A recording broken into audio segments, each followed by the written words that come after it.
Well, welcome to Alvis. We're very happy to have you here. I'm just going to talk a few minutes about our strategic plan. So I am the Chief Strategy Officer for the organization, and that means that I facilitate, plan, the strategic planning and the business planning for the organization. And then my other role is to make sure that our operations align with that.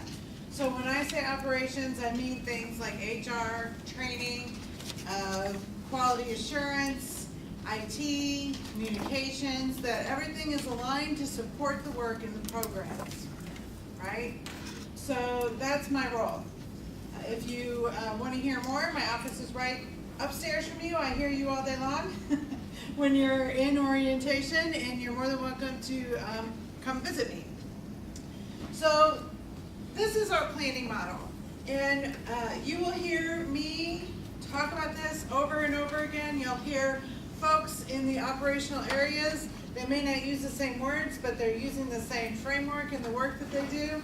And essentially, this is called a creative tension model, and what it is based on is that you have to know where you're going. You have to have that vision. So when Denise showed you our vision statement, that communities will value people's potential more than their past, that is our vision. We want the areas that Alvis is in, we want that to be true in 10 years for those communities, right? So you have to know where you're going. That's the first step in the planning model. That's actually a 10-year vision, and in our strategic plan, we have set goals for 18. So we have a 10-year vision, which is the statement, and we have a 3-year vision, which is in the strategic plan, which I don't have with me. We're having a little issue with our network drive, and so I don't have that new plan. It was just approved by our board last month. So when we resolve the issue with the network, then I will be able to send out the plan, or we'll post it on the internet so you all can see it. But anyway, you start with your vision so you know where you're going. The second part of the creative tension model is that you look at where you are. So in the corner where it says current reality, just take a brutal look about where you are. Be honest with yourself.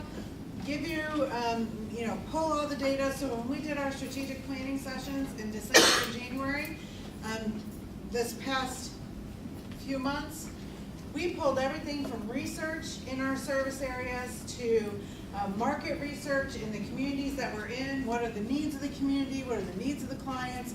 What is it that we provide? What do we want to provide? Where are we going to grow? All sorts of things. So we knew where we were headed, what we wanted. We knew where we were, and then essentially you set goals to get from where you are to where you want to be, right? And there's two different kinds of goals.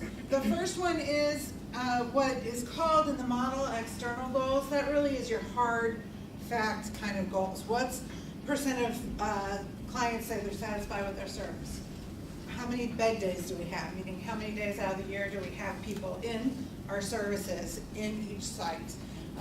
What is our staff satisfaction? Those are all external or hard goals. And then you have organizational capability goals. And those are more the soft things that we asked ourselves in the planning, if we want to do these things, what do we have to be able to do as an organization? So over the last few years, I've been here about 3.5 years, those things have been manager development. We need to have managers that are using a consistent set of tools with everybody in the organization, and we need to teach them how to use those tools, right? So we have a manager's training that was a direct result of trying to build that competency. We also have looked at things like retention and recruitment of staff. So that has been another focus. I think we're doing a pretty good job. Look at everybody in this room. We're definitely making progress. And then I went out of order. And then you also look at what your parameters are, or your strategic areas of focus. And we use our value statements at Alvis to give that. So what that means is that when we're making decisions towards how to get those goals achieved, we are using the values to say, we're going to do it this way versus some other way, and that will make more sense in a second. Does anybody have any questions? So this works in your personal life as well. Know where you're going, know where you are, set goals to get from one place to the other. I will say that research has shown that if you're not clear enough in your vision, if you're not holding on to what that end result is, then you're going to have, does anybody remember the sit and spin toy that kids used to sit on it and you would spin?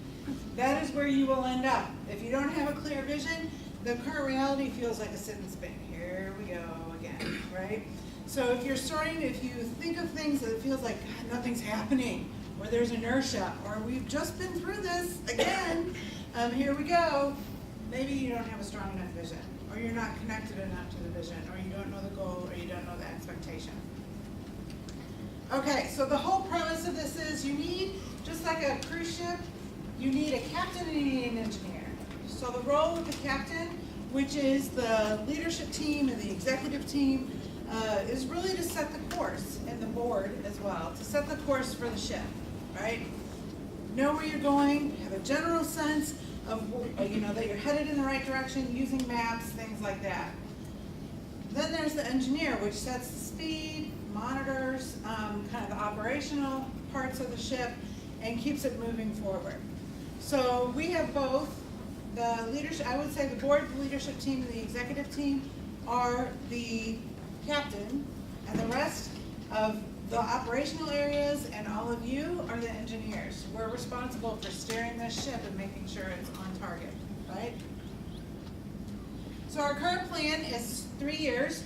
It goes out to 2018, and it has 5 priority areas. So when we met, we talked about there are 5 areas that we want to have ourselves focus on, and those are up here.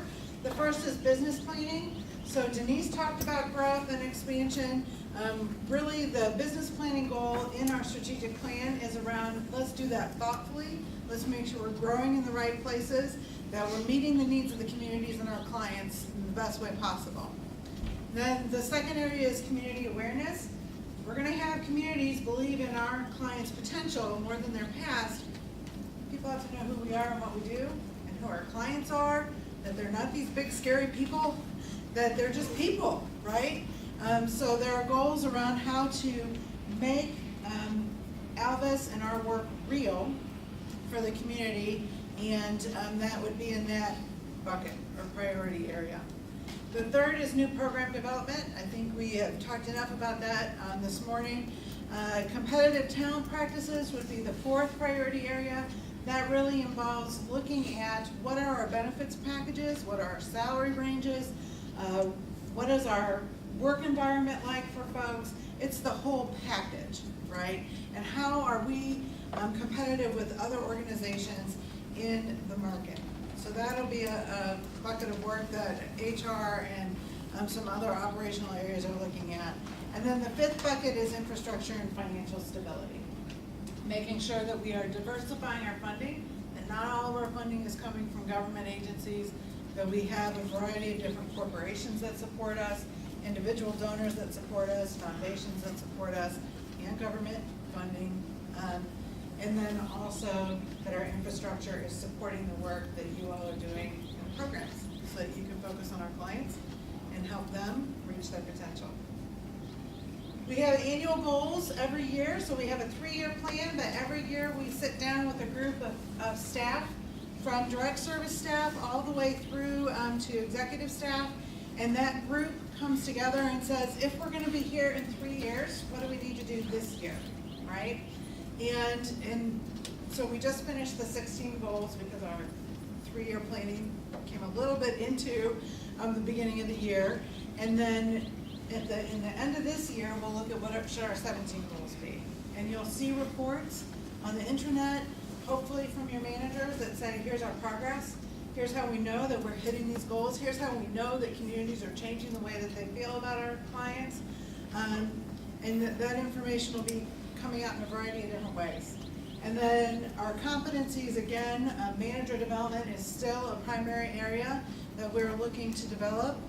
And staff retention is another one as well. Does anybody have any questions about kind of where we're focused for the next 3 years? How's your work fit into that? If you're doing direct service or you're working in the business office, how do you contribute to the work in those areas? simply put, one of our largest clients being DRC, if we should have to lose that contract, then all that really gets something pretty good. So we really like engineers, we could rock. Right. So did everybody hear TJ? No. All of you are the engineers, as I said before. And one of our main partners or clients in a different level is DRC, the Department of Rehabilitation and Corrections. So if we are running our programs right and we are working with our clients in a way that they're successful, we could lose that partner, right? So that's a perfect example. Thank you. Is there another way? What we do to impact the lives of the people who come in contact with. Right, so you affect the lives of the people you come in contact with, right? And so what happens when a client has a good experience at Alvis? They're more successful. They're more successful. They might tell other people that need help, hey, this is a good place to go, you need help. What happens when more people in the community come and get help and they're better and they go back to the community and they're productive?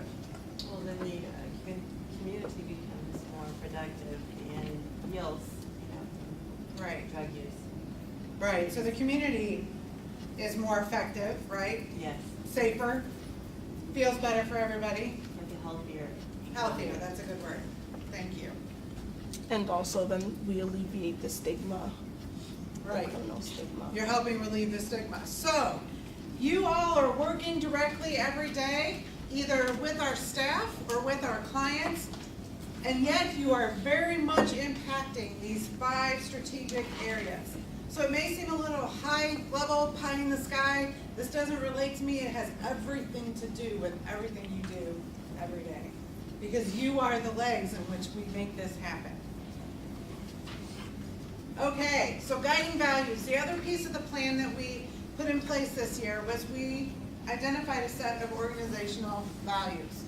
And the way we did that is we sent the board and staff a survey that said, just based on what things guide your behavior every day when you're here, and then what would you want to guide your behavior if it's not what you want it to be, right? So they filled out this survey and said, here's the things that guide our behavior right now, and here's the things that we want to guide our behavior. And there was a lot of overlap. It's not like it was drastically different. But in the end, after that survey and after a few hours of conversation, we ended up with these guiding values. And so on my slide before where I said you have the parameters or you have guidelines by which you make decisions, these are them. So our values are high quality customer service, pretty self-explanatory. Operational excellence, being outcome oriented, Denise talked about that quite a bit, being visionary. So being able to see into the future and attend to that as well as to attend to today, being innovative. Thinking about creative ways, thinking outside of the box, throwing the box out of the room, and just finding new and different ways to do things. Honesty and integrity is central, and actually on the plan, we move that one to the top. Honesty and integrity, stewardship, and teamwork. Who knows what stewardship means?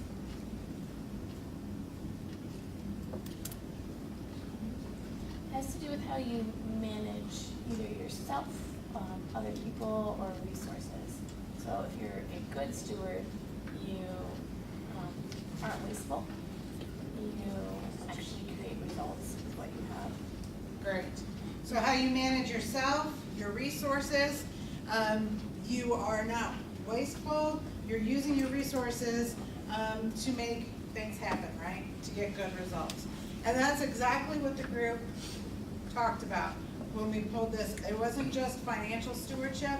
Sometimes if you're active in a church, they'll talk about stewardship in terms of money and tithing and giving money to the church.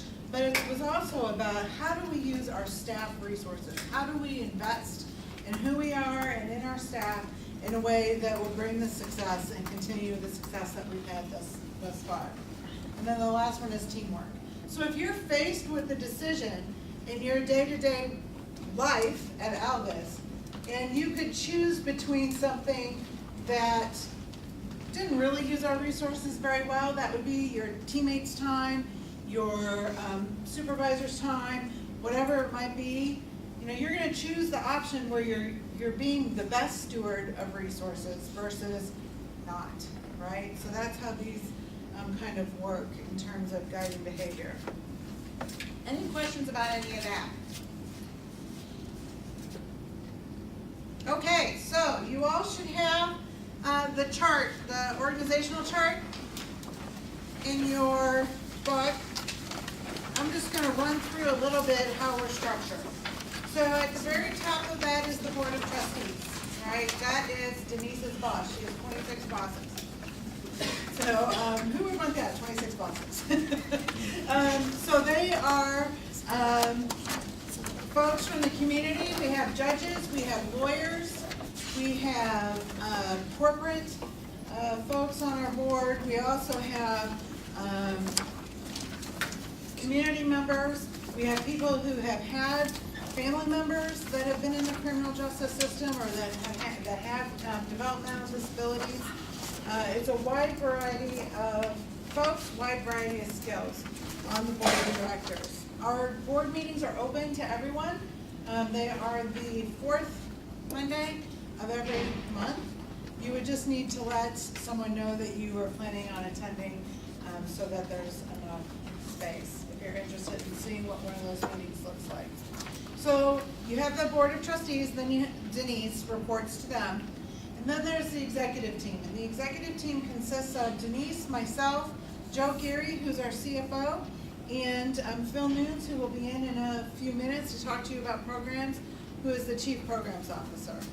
So most of you will report in some way and fashion up to Phil, because most of you are in the programs. There's one person in here from finance, right? So your senior leader is Joe, and I don't think there's anybody in here from the operational teams today, but they would report up to me. So this is pretty self-explanatory in terms of what areas. There are a variety of different program managing directors. So when you see on here, Gerard Lowe is the managing director of programs for Columbus and Chillicothe. So if you're in Columbus and Chillicothe, Gerard is your managing director. Dion Jenkins is the managing director for Dayton, Lima, and Toledo. So if you're in those sites, she would be your managing director. Sandy Allen is the managing director for developmental disabilities.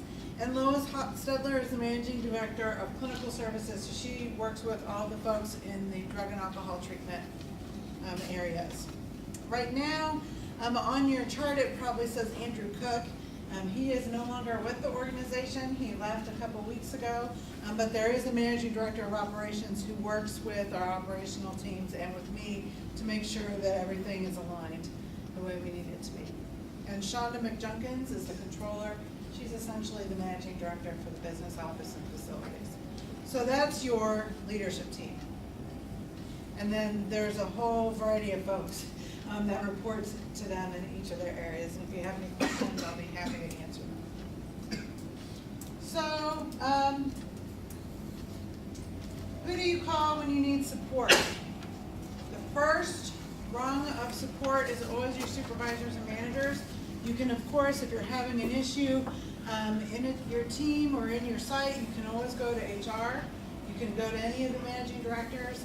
And, you know, we have an open door policy, so you can also come to the executive team. But I know that we will ask you, have you talked to your manager first? So, you know, skipping over levels, you may feel like you have to and it's an urgent need and it has to be taken care of. But really the first question is going to be, have you talked to your manager about it? Because that's the level with the most leverage to help make it better, right?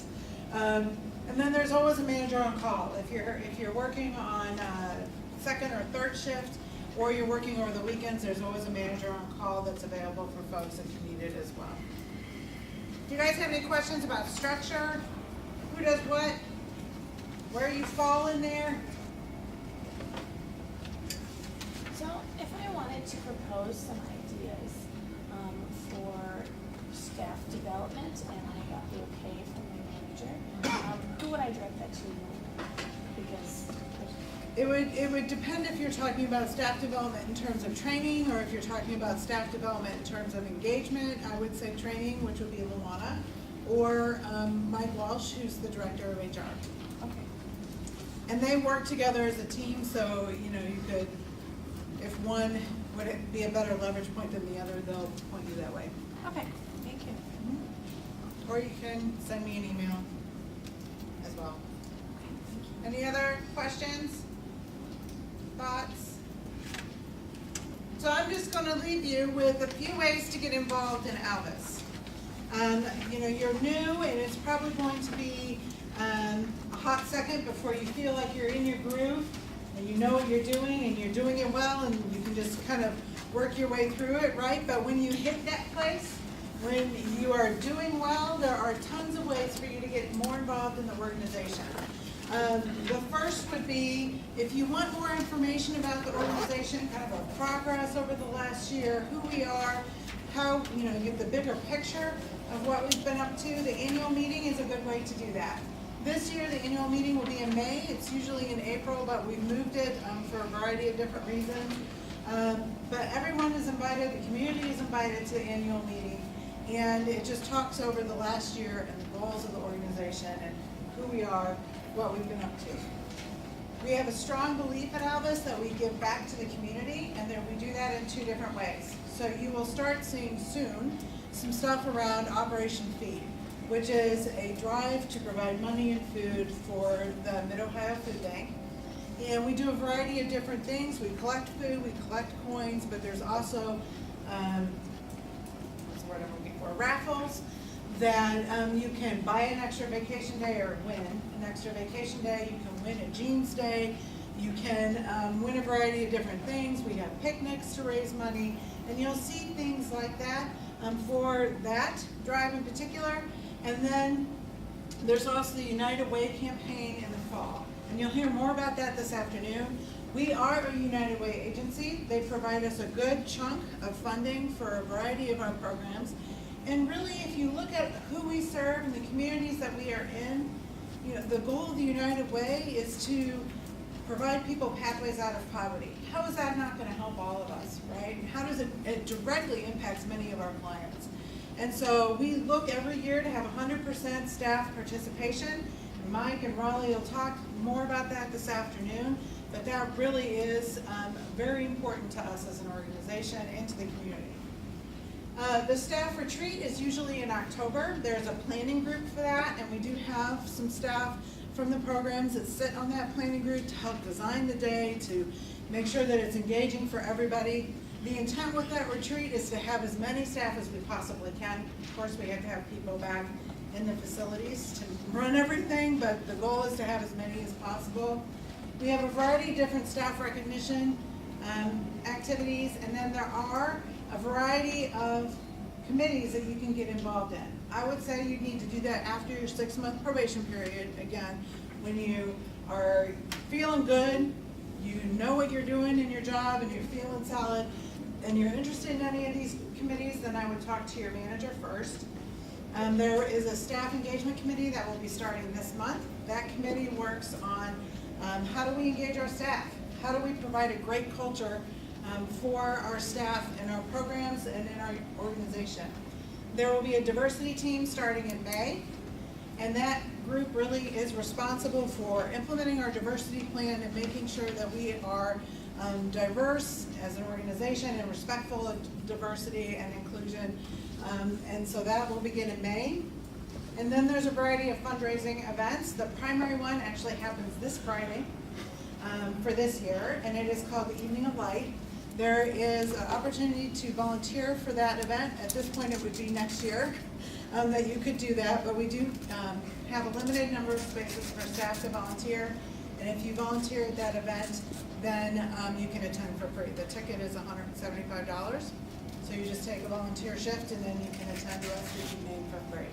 And just so that you know, the Evening of Light, even though research shows that the family programming Denise talked about is essential, it is proven to be critical in a person's success reintegrating back into the community. Nobody pays for it. Nobody pays for that family treatment, the family intervention, the family development work. And so we have created a variety of different funding revenue streams for that program, but the main one is the Evening of Life fundraiser.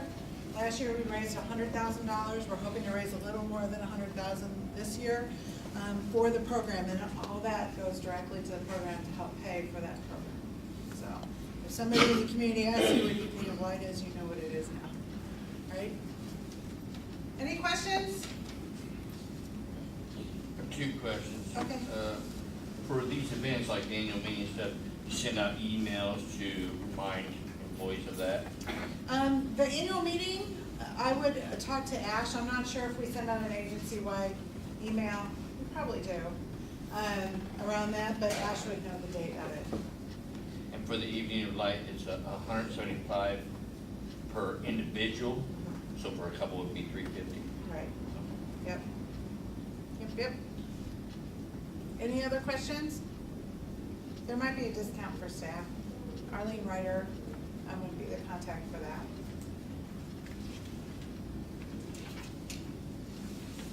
Good. Now I will hand it over to Phil Nunes, the Chief Program Officer.